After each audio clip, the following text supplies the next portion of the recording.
Ian Abbott, fellow teammate, competitor, dear friend, shares Australia with us. Welcome to Season 2 of Can We Chat?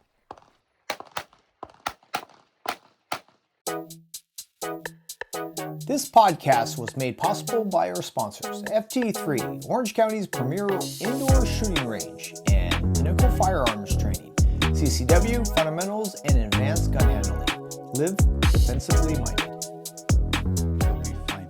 What's going on? My name is Paul G., Chief Safety Officer for the IDPA.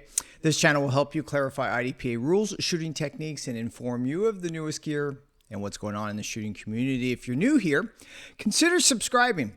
Joining me today is my fellow teammate and dear friend, Ian Abbott. Good morning, brother. Morning. How are you? Thank you very much for coming. Thanks for, thank you for coming. So we've been quite busy lately getting ready for the Western. Are you ready for that?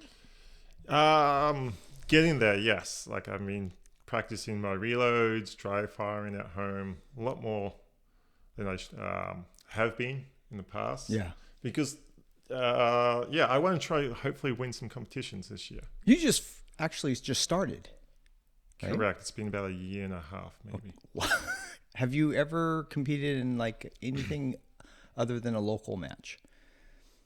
Yes, we've done the one in Washington. Thank you, Washington. Yeah. So tier 2. Yeah, we did the one in Washington. 3. Tier 3, excuse me. And that's all I've done. Wow. That was the Paul Bunyan one, wasn't it? Yes. Yes. That was an amazing time. Yeah. Yeah. What do you think about traveling with the team? I loved it. I enjoyed it. We stayed at Airbnb, I think it was.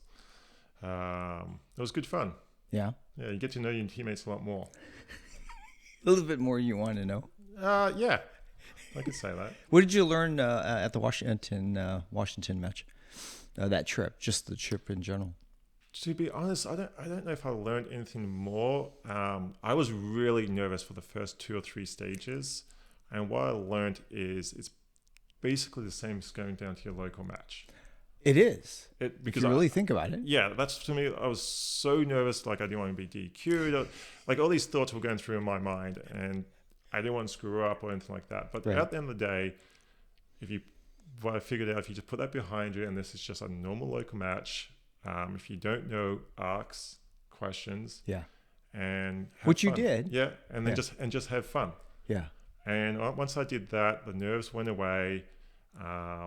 Couple of mistakes like you always do, and then you just move on. Just your posture was just so confident when you were there. I was very impressed with you. Thank you. I remember my first time in, I was a wreck. Yeah. Yeah. I sat there and especially, we had stages where they warmed up, right? And then I pointed the gun at it and you could actually see the muzzle just bouncing. Oh, okay. Right. And I was like, oh man, I'm nervous. Either that or too much coffee. One of the two, yeah. Well, I remember my first one, of course, being my last name's Abbott, so you're always first off the list. And they're like, are you ready? And I'm like, I guess so. And I don't know if people notice, but when you get earplugs in and you got muscle, you can always hear and I can hear my breathing. And I'm like, and then go. And I'm like, oh, okay. So, and then, I felt my heart rate jacked up and all that stuff. But as I said, like stage 3, I just realized, I'm here to have fun. Yeah. And it is what it is. Ask questions. And I did. And from there onwards, I enjoyed myself. And that calmed you down? Mm-hmm. Really? Yeah. So you just taking a pause? Yeah, just taking a pause, just realizing there's nothing really different. Mm-hmm. I had my teammates there. If I can always ask questions. I mean, Kurt was with us. I asked team questions. I asked the SO questions. The SO was a little bit of a strange guy, but then, you just ask him questions, and so. I mean, and you have to ask the question in a right way, right format. Did you notice that? No, I was just being who I am. Right. Okay. Just asking questions. Because safety officers won't coach you, right? Well, okay, if that's what you mean. Yeah, they never coached me. Right. But they kind of linked a little bit sometimes. When I asked my question, he was like, well, what do you think? And I said, I think I should be doing this and this. He'd be like, okay then. So, I mean, if I said something, said something like, was going to get me DQ'd, he might have been like, okay. Yeah. You got to read the body language, I would say. And I didn't get DQ'd. I have no idea where I placed, but I had fun. You don't care where you placed? Not then, no. But this time I do. I was like, the West End, right. And Who's Your Daddy? I'm going to shoot. I would like to get one more in, but I don't know if the family will let me. But I want to start bringing some trophies home, win some competitions. Look at you. Wow. This year. So that's the reason why I'm working very hard on dry firing, mag reloads, try and get down to the range at least once a week. Right. Just so I get more time in there. We spent some time in the range. It was a combo day. We did chrono. We wanted to make sure that you have the right velocity coming out of your rounds first. Yep. First and foremost, and then we worked on your reload, which was pretty impressive. I not only learned a lot from the videos that you had, but I actually learned a lot from you.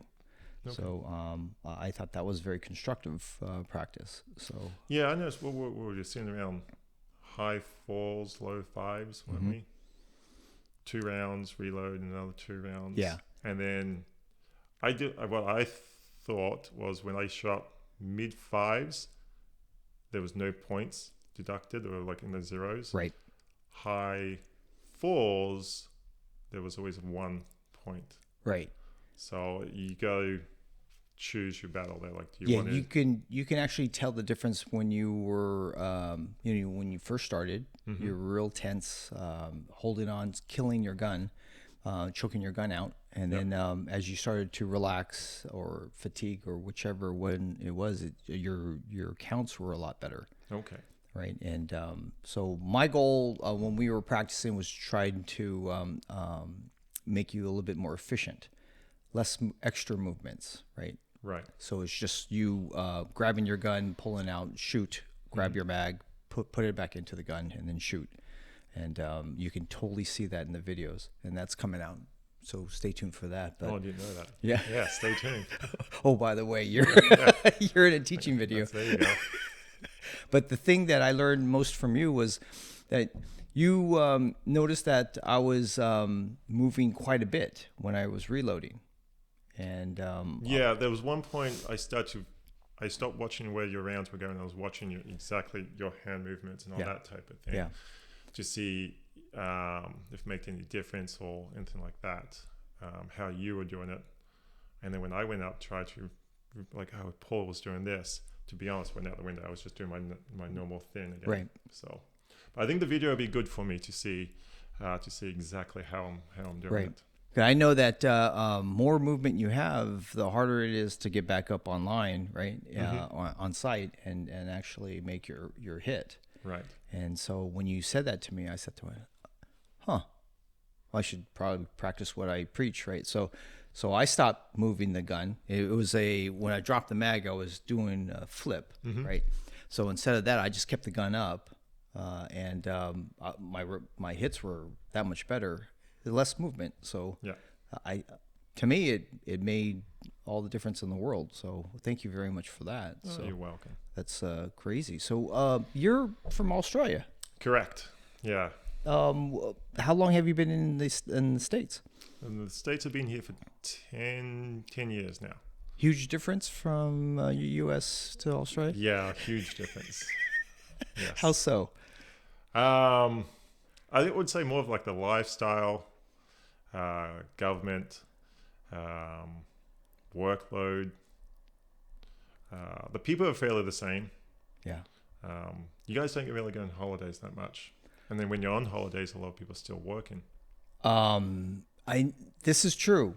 I'm not sure why. I think it has to deal with the efficiency and the phone thing, right? The social media where everybody's constantly in contact and stuff like that, and just turning it off is very difficult. Right. Yeah. So I just came back from the spring break. Brought my phone down, just to put it in the bag, and probably checked it like 3 times a day, and that was it. My wife had to do a couple of emails during the day type of thing, but I'm like, you're on vacation, you're on vacation. Right. You focus on the family, right? Yeah. So So where'd you guys go? we went up to the desert. I think it was called Omri or Omri. It was in the Ranch Mirage. Okay. So it was like where the lazy river was, and there's 2 water slides, a big pool. So it was kind of like a resort. Had restaurants, a golf course there. So we were there from Sunday, and we got back yesterday. And our son just swam like every single day, water slides, lazy river, getting pampered by just sitting there under the shade, getting the service to come over and give him grilled cheese, drinking his Sprite. You okay? I'm good. It sounds like you got abused. It was fantastic. In the morning, we used to wake up and have a Nerf gun wall in a little hotel room, and we're on the 2nd floor, so some of the bullets went over the balcony, and the dogs were hiding because they don't like us playing. Right. And then we go and get breakfast, and then ready and go down to the pool. Wow. From 10 to 4, we're at the pool. So in Australia, you take holidays a lot then? Yes. So most people, when they start a new job, they get 4 weeks off. Really? For holidays. Okay. And then as you move up there, you can work your way up to like 6 weeks and all this type of thing. Now, I don't know if they still do this, but when my father was working, they used to have, I think it was called long service leave, and you got 3 months off. Okay. And I remembered when my dad did 10 years, he got long service leave, and we traveled around Australia. So we went up along the straight up the center, and then we came back across the east coast, and that took us 3 months.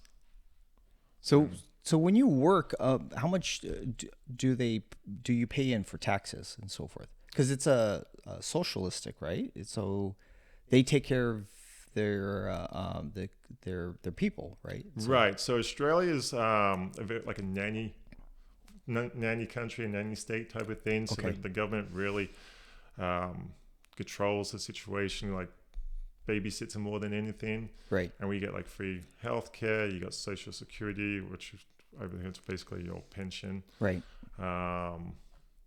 And you have retirement plans, and you just if you work from 9 to 5 and collect a paycheck, a lot of people are very content. Okay. What they do, but the lifestyle's a lot better. How so? It's a lot more laid back. So like if you're a tradie, Okay. and you mostly work from 7 to 2, Right. Monday through Friday, and that's it. Yeah. If you work a Saturday, you get paid double time. You get looked after very well. Depends what company you work for. They have a thing that's called Poets Day, Right. which is called Piss Off Early because tomorrow is Saturday. So that's on Friday. So a lot of people send you home early on Friday with your paycheck. That's gone now because it's all electronic. That used to exist when you used to get your checks. So Okay. people used to give you checks on Friday. Right. At lunchtime around 12, and then about 1 o'clock, everyone runs to the bank. Right. That makes sense. Then down to the pub and have a chicken palmy and a pint, and then you go home. Every Friday. Every Friday. Like clockwork. Like clockwork. So what was the cost of living like in Australia? So this is going back 10 years ago. It's expensive, but your pay is on par. So like a basic salary in Australia is like 54,000 Okay. a year, and then just goes up from there. But I mean, And that was a comfortable living, or? yeah. So I mean, I don't know. It's been 10 years, so it's hard to say. But when I was back then, 10 years ago, all my bills were taken care of. And Really? Yeah, all my bills were taken care of. I was still out there partying, having fun, doing small vacations, camping. Saving, you were able to save and stuff, or? As much as I could, as in your mid-20s. Okay. Did you ever do any travel outside of Australia? Yeah, so I've traveled a fair bit of Europe. I mean, been all over Europe actually. Been to Canada, England, and did a lot of traveling. Yeah. At all the places you visited, what was your favorite? I don't know. I think everything's got a different part. Different adventure. When I was in Switzerland, I was in Zurich, and I was just walking around town centre, and I came around the corner, started walking down the hill. Right. and then this hill just came down, flattened off, and straight into a lake. And for about 30 seconds, I was just staring at it. I think that was the most beautiful thing ever. But then you go to another country and it has something completely different. Right. Something else where you can just sit back and soak it in and be like, this is fantastic. I noticed that you do that a lot. Oh, okay. Yeah. So anywhere we go and it's a breathtaking view, you would pause and you would look at that. And a lot of people from the U.S., they don't look up a lot. They just kind of focus on what they're doing and they go. And I could appreciate that. And I sat there and went, well, I've never seen that either. So I would just stand next to you going, wow, okay, we're done. Yeah. Did you own a gun in Australia or? No. So I was very young. So all this is going back 10 years. So it's a lot of these questions I have to think about. But Australia, the gun laws are very strict. So we basically gave our guns back to the government back in 1996. Right. So we had a mass shooting. I think 32 people died, 26 people were injured. And then 2 weeks after that, the Prime Minister, John Howard, decided like no more guns type of thing. Right. And then brought all the guns back.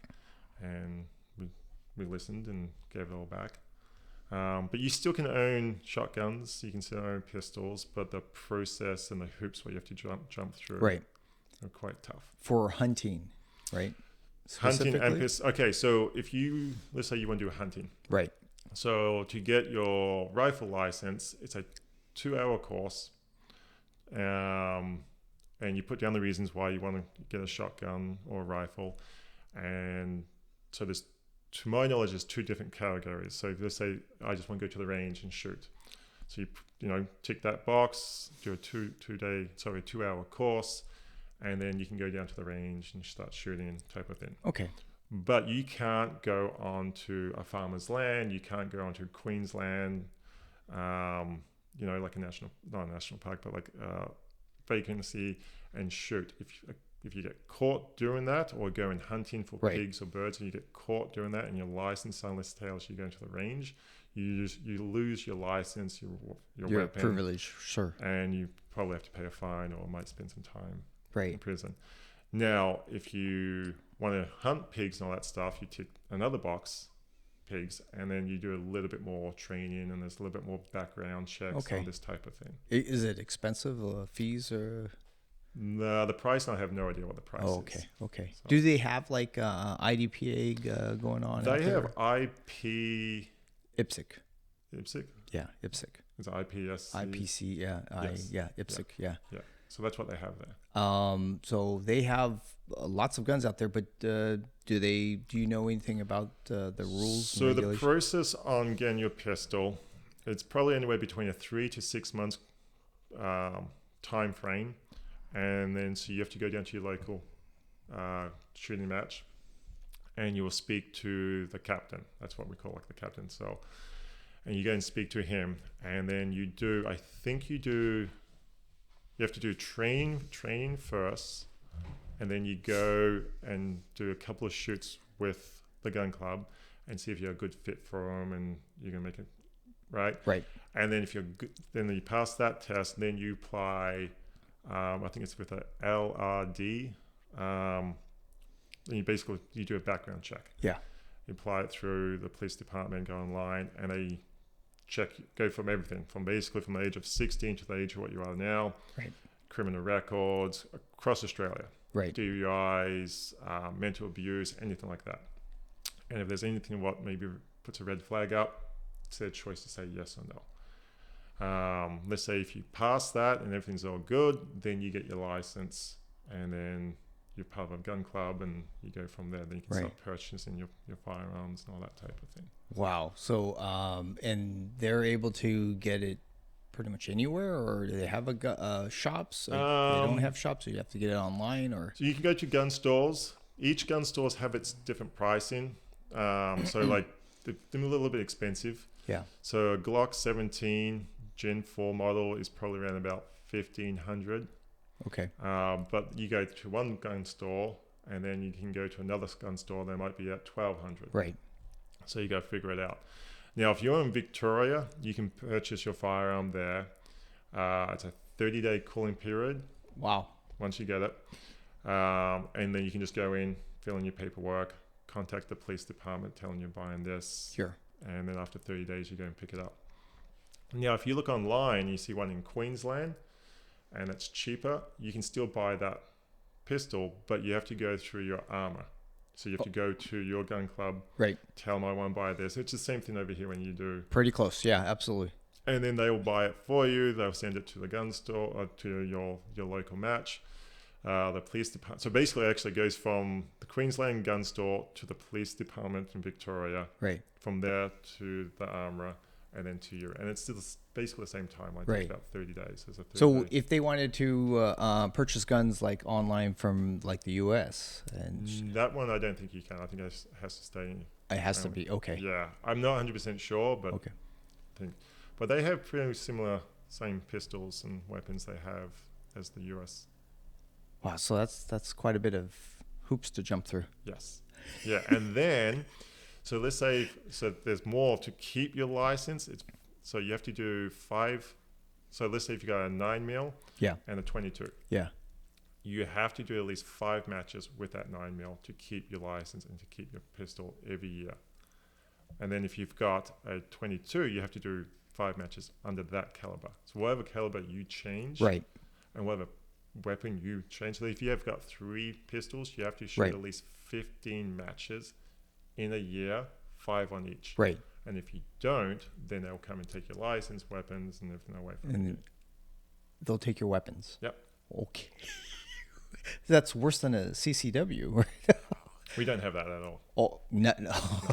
So you have to, because the other reason why you have a pistol is so you can do competition shooting. Right. So you might as well. Yeah. So if you're better not use doing it, competition shooting, then you shouldn't be. Yeah. But where I grew up, they shoot twice a week, a Saturday and a Wednesday, and they have anywhere between, I think they have anywhere between like 4 to 6 stages, type of thing. Depends on the range and sure. that type of thing. Whoever's putting for. Wow, that's a lot of work. Yeah. For just a little bit of fun. Yeah. So it's worth it though. Oh, I bet, right? Yeah. I mean, it's stress relief for me. Mm-hmm. So you're one of our teammates. Well, you're one of my teammates, right? So, correct. What do you think about the Speed Kings? I enjoy them. Yeah. It's. So I've been here for 10 years. Right. And probably 6 years, I was just like a miserable bastard. Hated life, hated the country, hated everything. And I discovered that it was all me. Like, why do I hate things? And I was always blaming other people. Right. And then I discovered that, well, this is going to be my home. This is, you get what you put in. Right. So if I put in effort, I'm going to get effort back. If right. I put in love, you get love back. So I started to do that. Just, like stop complaining. Yeah. And enjoy your time. This is your home now. Right. So if I wanted to do everything I did back in Australia, what I miss, just do it here. You guys have it here. You have camping. You guys can go rock climbing. You can go fishing. You can go hunting. You can do full driving. You can do everything what I could do back home in Australia. Yeah. So why don't I just do that? And so I started to do that stuff. So I brought myself a new truck with 4-wheel drive. My wife was supportive for that. We had to pay a little bit more extra money. Something like a tow a caravan. So we've gone camping. We rented one of the ones where you do, I think it's called RV share. Yep. So we've done that. Okay. Went down to San Diego to like a caravan park. My wife's never did this. We weren't even organized. Like, we hooked up the trailer, pulled into the side. I'm like, this is fantastic. Hooked everything up. And then we opened the cabinets to get some water. There was nothing in there. There's no pots and pans, nothing. And then my wife looked at the specs and how you do it. So you have to pay extra for this and you pay extra for that. Or bring your own stuff. Right. Yeah. I grew up, because we grew up with a caravan. Right. So you thought it's fully loaded, ready to go. You would think they'd give you instructions on or something. Well, my wife took care of all that stuff. Okay. Because she was trying to I'll help you out and all this type of thing. Right. And she didn't know what she knew what she was doing, but she didn't know right. the ins and outs. Who cares? Let's just do this. So we went there. So we're like, oh, okay, then this is not fantastic type of thing. But we made the best as we could out of the situation. And I enjoyed it. Right. It was an opening for my wife. My son loved it. Yeah. I'm not going to lie. We booked for 3 nights. And then on the last night, we actually, because we left the trailer there because they were going to take it somewhere else. So it was part of the contract. So we left early and went to a hotel. Yeah. And stayed in the hotel that night in a little bit more comfortable beds. Right. And a shower and all this type of yeah. thing. But it was the first step towards. You're not the only one that did that. I mean, that's how I started. Yeah. Right. I matter of fact, I didn't even camp. My wife took me out, and we got into a tent right out in the middle of the wilderness. Right. Mm-hmm. And I'm like, what the hell are we doing?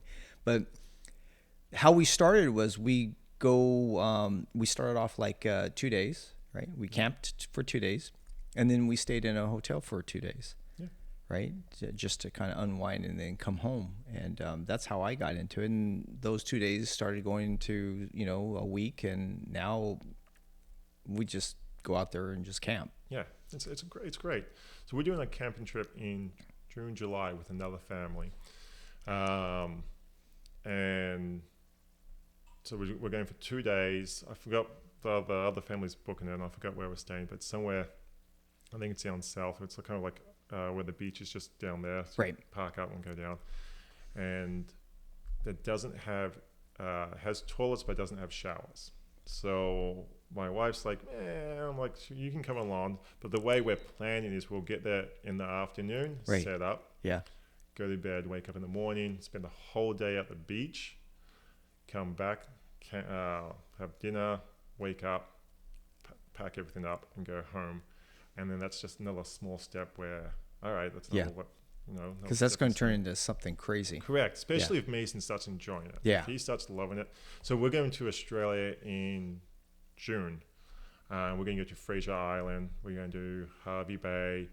We're going to go down to Rainbow Beach. And all these are 4 drive tracks. We just camp on the beach. Oh, wow. You go fishing off the beach and all that type of thing. So I've been showing him videos. Yeah. And he is so excited for it.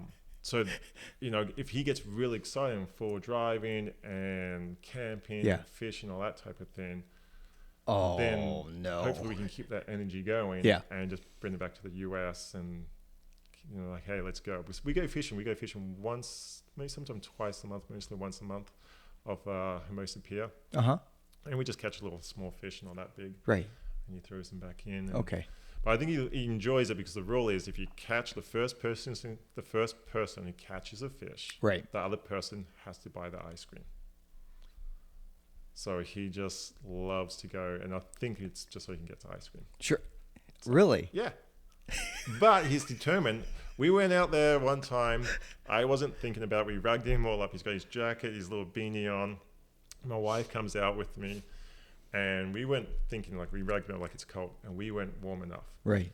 We were out there for an hour and 45 minutes. I get my hands are turning blue. I'm freezing. He hasn't caught anything. Yeah. My wife's down at Hennessy's drinking, waiting for us. Oh, my favorite place. And he's trying to catch something. Uh-huh. And I'm like, come on, dude. Let's Daddy's freezing cold. He's like, no, a little bit longer. I'm like, no, come on. And this is an hour and a half in, and he's like, Daddy, I'm like, all right, fine, let's stay then. And we're about 10 minutes in, and I'm like, because he moves from different spots, tries like that. Sure. He starts winding up, and he got caught on the pillar. Okay. And caught one of the muscles. Yeah. And he's like, oh, I got something. And I'm like, oh, you might have too. And I'm like, oh, no, you got the pillar. And he brought up a bunch of mussels that big, and he thought he caught something. Yeah. And I didn't have the heart to tell him, no, not really. But I'm like, well, you know what? Okay, you caught a mussel fish. That counts. Because the kid had spirit. An hour and 45 minutes in freezing cold. Biggest smile on his face. The very least. And he enjoyed every minute of it. So I'm like, all right, let's call it a mussel fish. I'll give you this. We'll slide this one on. So we went in. I got a burger. He ate, and then we went down to McDonald's and got an M&M McFlurry. Yeah. And yeah, so that's his favorite. That's his favorite. Yeah. Really? Yep. That's what he loves. So how did you get involved in the Speed Kings or CA-IDPA? How did you get involved in shooting IDPA? So through Kurt, about a year. So basically, I've been shooting for about a year and a half. So nearly about 2 years now, or maybe a year and a half ago. I had some health issues. Fortunately, I was battling cancer. Yeah. And I was going to USC to do my victory. Okay. Go Trojans. Okay, yeah. Sorry. No, it's all right. That in there. I don't know. So that was when I was getting my treatments. I was going there 5 days a week for like 8 to 10 hours, and then you have like kind of a week off, and you redo that cycle. And one of my wife's friends had breast cancer. And so when she found out I had it, she was there for support. Yeah. Because my wife was supporting her when she was going through this breast cancer. And my wife, who's fantastic, tried to take on everything. She was trying to take care of me, and she was just wasn't coping.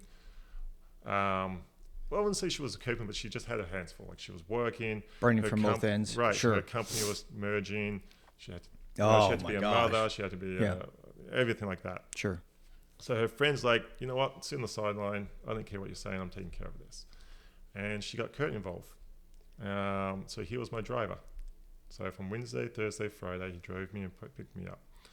And Kurt has seen me in my highest and my lowest time.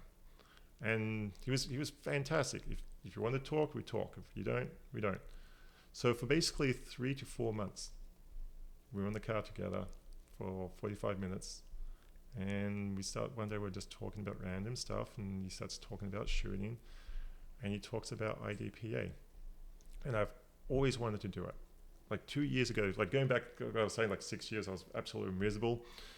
I'm like, I got a Glock at home. Right. It just sits in the safe. Right. I want to do something. And I've always wanted to do like Steel Challenge or something like that. And I always make the excuse, next week, it's too far, what? And same thing. So Kurt's like, come out with me. So when I got better, there was a period where in September when I finished my chemo, 2 weeks later, I came out and came down and shot a match with Kurt and enjoyed it. And from there, basically it just snowballed. I've been going out there ever since. Yeah. And then halfway through, I think it was last year, me and you actually, I think we went out shooting, and then you submitted me to be part of the speed team. You asked a lot of questions about it. Yeah. Hey, where'd you get that shirt? Yeah. I don't know. Like in squad 6, there's like 10 guys, and there's 9 people who've got all the shirts, and then there's me without no shirt. I'm like, what's going on here? You wanted to be part of the revolution there. Right. I mean, as I said, just want to be part of a group again, like part of like... you were part of it. Yeah, but like more, I don't know, like, is it camaraderie? Just more of a camaraderie type of thing. Right.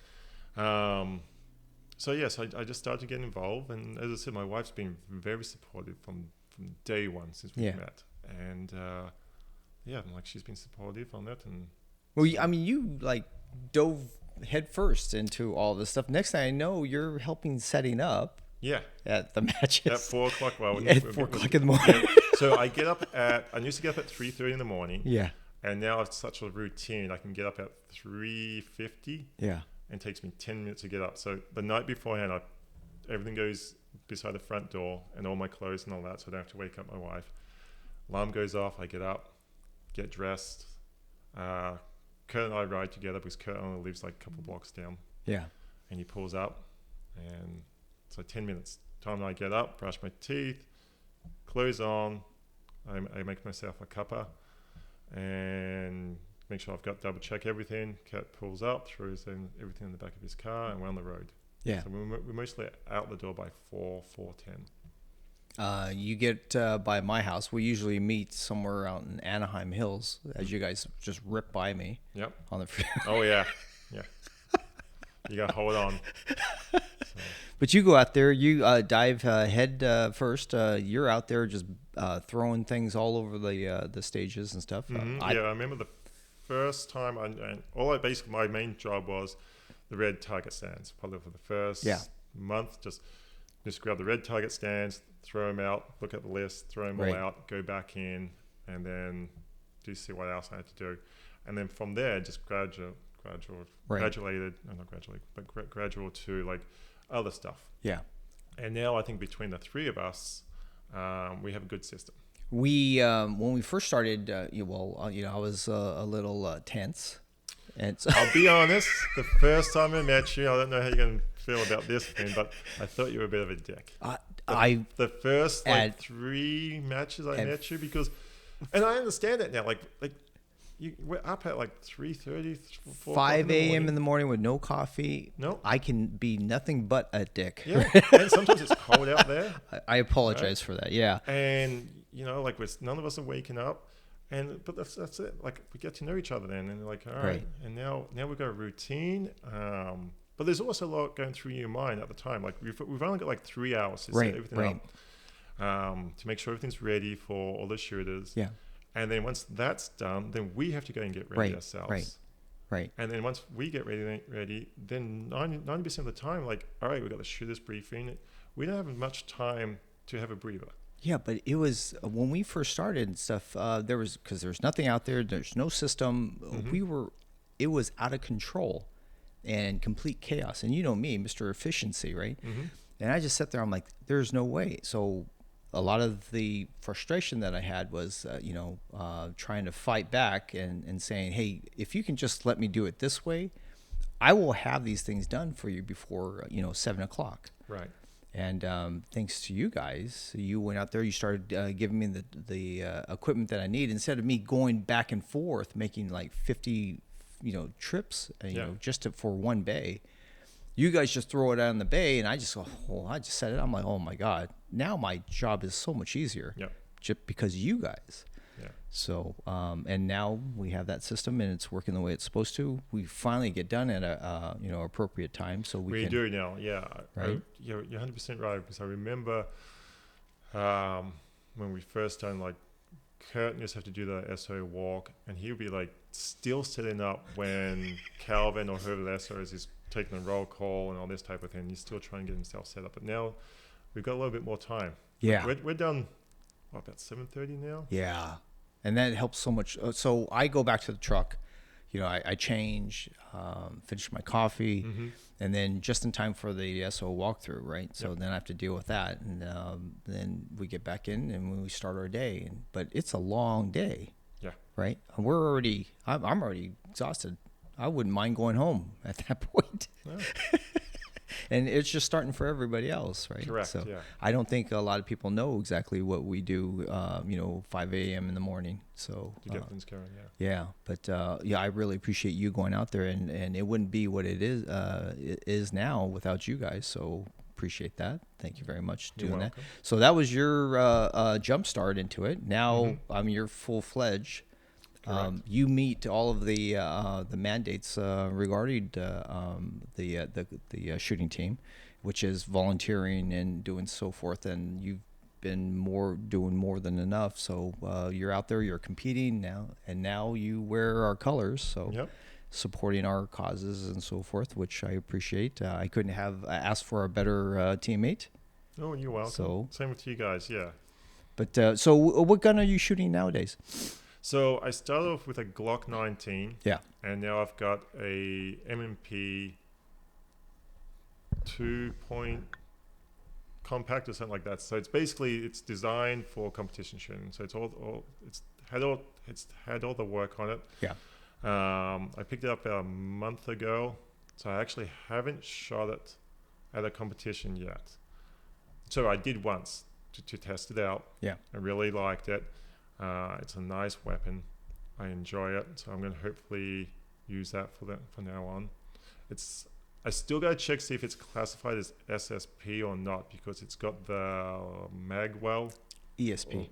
the flavor on it. So I was looking at it, and it's definitely ESP. It is. Unless you take that, magwell off. Because what I thought with their SSP is they have to sell so many to make it. That's part of it. Yes, absolutely. Okay. Absolutely. But you can take magwell off. I looked at the pistol a couple of days ago, and underneath that, just unscrew it. Yeah, it's just an Allen screw or torque, right? So it comes right off. And there you go. It's a 2-for-1. Then you'll be shooting 15 rounds. You're okay with 15 rounds? Well, my Glock's 15. Okay. So you've already have experience in shooting 15 rounds. Mm-hmm. You prefer shooting 15 rounds or 10 rounds? I've never shot 10. Really? I lied. I shot Kurt's rifle. Yeah. And, no, that wasn't. That was I lied. No, that was still 17. The 15. 15. Yeah. That was a miserable day. That was a prick of a.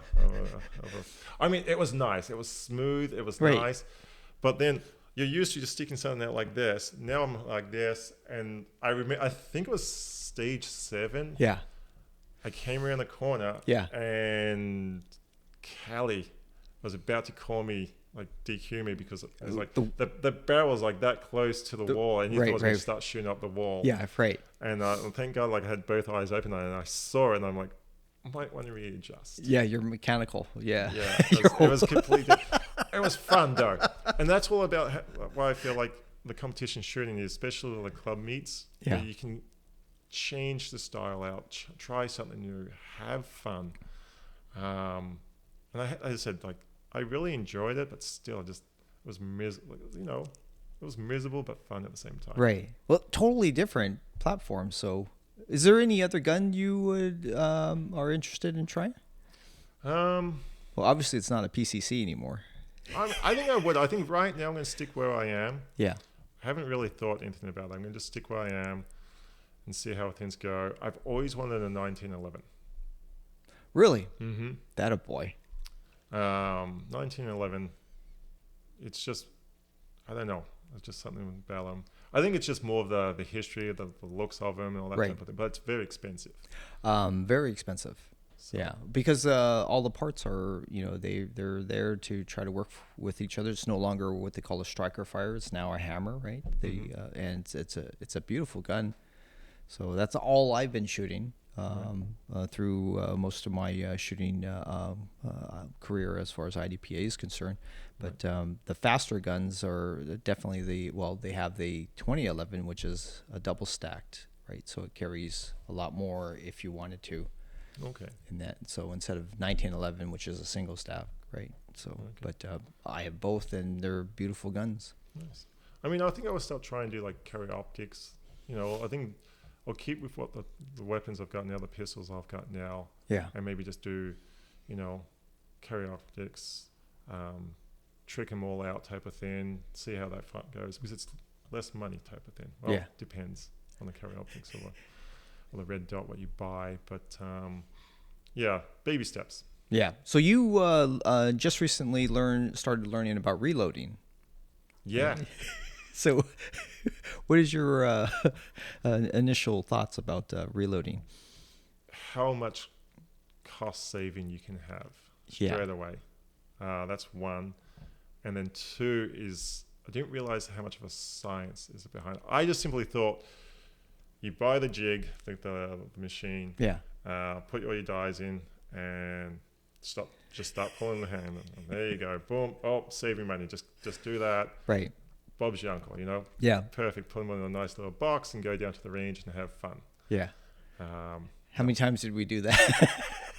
Well, we were trying. I think we were trying to get. I can't remember what grains we were trying to get, but I think we were there for 15 minutes, and I still don't think we got it dead on where we needed to be. Right. We had a couple of them. Yeah. And we're like, all right, let's just work with this, and then we can go from there onwards. Right. But yeah, like 15 minutes of just a millimeter to the left, millimeter to the right, and you're still playing around with it. Yeah. And that can make a big difference, a huge difference. So, but we were trying to get you in on the legal part for IDPA. I think it was at 4.2. 4.2 will put you at somewhere around about. So I wanted to get you on the cusp, right? So the high 128s, the high 120s to the 130s to be, give you a little leeway. But the lower you can go, closest to the 125 is what we were trying to get you to. Right. And but when you shoot, it doesn't seem like it makes any that big of a difference. As long as we're over 125, you were shooting pretty well. Yeah. So, but another part of shooting, right? Correct. So, yes. So you got all your gear. You're all ready for the Western coming up. I believe so. Yeah, I don't know what else I really need. I just need to pay off for the Airbnb, and that's basically it. And you're gonna be staying with the team, so yeah. Oh, God help them. Yeah, it's gonna be interesting. I think we're gonna bring Vegemite, and then we're gonna have some like. So this is a whole spoonfuls. huge thing in itself, right? Vegemite, yes. Yeah. So we're actually flying a vet in from Virginia, William Burnett. So Oh, that's right. For his payment, he has to have a spoonful of Vegemite. I don't think he knows that yet, but if you're watching this now, you do. So explain what Vegemite is. Vegemite. Mite. It's Vegemite. Not Vegemite. It's not Vegemite. No. Well, it depends what country you come from. Potatoes, okay. avocado, tomato. I've never even heard of it. Yeah. So it's kind of funny. It's just basically a little jar about this big and that big, and it's basically just yeast extract. And it's just the dietary supplementation or something. Mm-hmm. What do they? Yeah, it's got vitamin B, vitamin C. You can just take a multivitamin. You can, but this is way better. Vegemite sandwiches, cheese and Vegemite. Does it taste good or? It's very sour, very sweet. Sorry, very bitter. It's very bitter. But what you can also do is you can put it on a piece of toast with avocado or bacon. And it just rounds that out and makes it. Yeah. So the biggest problem, the biggest mistake what people do is they put too much on it. Okay. It's just a very light spread. You just want to just get it on the toast very lightly. Right. And if you think you've got too much, and if you think you've got too little, it means you've got too much. Yeah. This is an Australian thing. Mm-hmm. Really? Yeah. I mean, there's some people I know have it like cake it on. Absolutely, just cake it on. I don't think I could do that. Yeah. Mine's probably like medium over it. Right. Yeah, but it's So you're gonna make William eat some of this to. Yes. He's payment. He's a Green Beret, so I'm sure he's eaten worse. Yeah, well, then he's got no complaints then. I don't know what you say, but good luck. Yeah, I'm not responsible for what goes on in that house because I'll be on the range staying there. So, but any final words? Is there a state that you are interested in visiting when you're here? Or? I mean, have you visited? I've traveled around. A lot of people ask me why, but I don't know why. But Boston, I love. I can move there. I can move to Boston tomorrow. Right, seafood. Just absolutely love Boston. Really? Don't know what it is. I don't know. You've been there? Been there multiple times. For like baseball or? No. I've been there. The first time actually I was in Boston, I think I was like 19 years old. And then I was just by myself and I went to did the Freedom Trail. I went to the Cheers Bar, Boston Common Gardens, just did all the cheesy touristy stuff. And I just fell in love with the place. And then about 3 years later, I went back there and, went to the Boston Stadium, did a tour on that. And then my parents and I have been there. And then my wife and my son went back there about 2 years ago in September time. I don't know, just absolutely love it. Your wife's parents live somewhere around there? Or? No, we just went there on vacation. Okay. My wife's never been to Boston. We were just trying to get a holiday in, and we went there. And you chose Boston. That's on the East actually, Coast. No, we went in October, near the end of October or mid-October. Yeah. Where we went to go and see the leaves. Like the leaves were changing for fall. Wow. Okay. So that's the reason we went there. And also for my son to see it and all that type of thing. And then we went to Connecticut. She's got friends in Connecticut. So we spent a week in Boston and then a week in Connecticut. Wow. So good times then. Yeah. So your favorite food? Don't have any favorite food. Really? You just eat pretty just much? eat, yeah. I don't really have a palate, like a fancy one. I just Vegemite.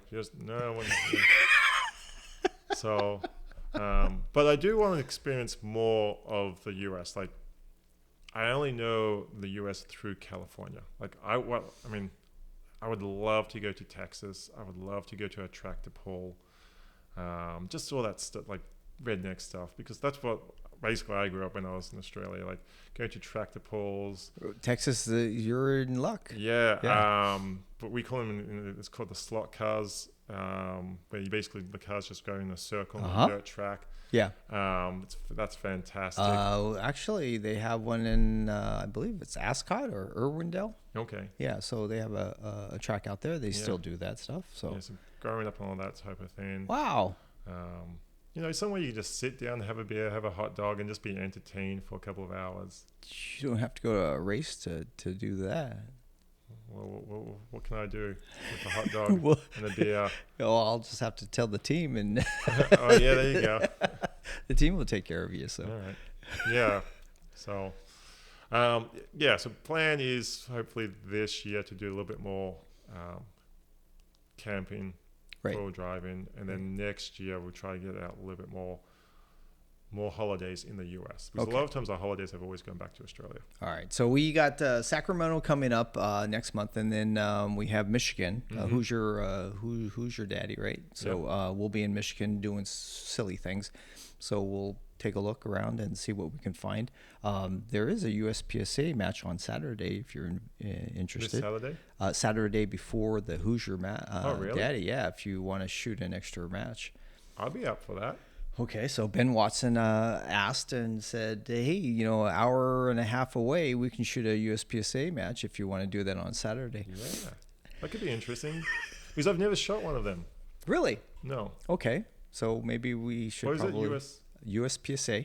That's the opposite to... Yeah, so there's IDPA and then the USPSA, which is a lot more targets, a lot more shooting, a lot more moving type of thing. Okay. And just speed is your daddy. So. Okay. So, but I don't know if that's a good idea to shoot it right before a IDPA match. That's a good point. Maybe we should focus on the task at hand. We'll talk. What we could do is we can drink a lot of alcohol Friday night and wake up in the morning. I'll start daring you. Yeah, then we just wake up Saturday morning and see how we feel. That's perfect. Well, a special shout out to our channel membership. This is your support. Busy at work. Please consider being a part of our shooting community, building relationships around safe gun practice and IDPA competition. My name is Paul G, and this is Ian Abbott. Please be safe, and we shall see you on the range. Like, share, subscribe. Thank you. See, that wasn't bad, right? No. We just kept on going. Just talked about stuff. Right. Is the camera off now? Can we start talking racist? Yes, we sure. Absolutely.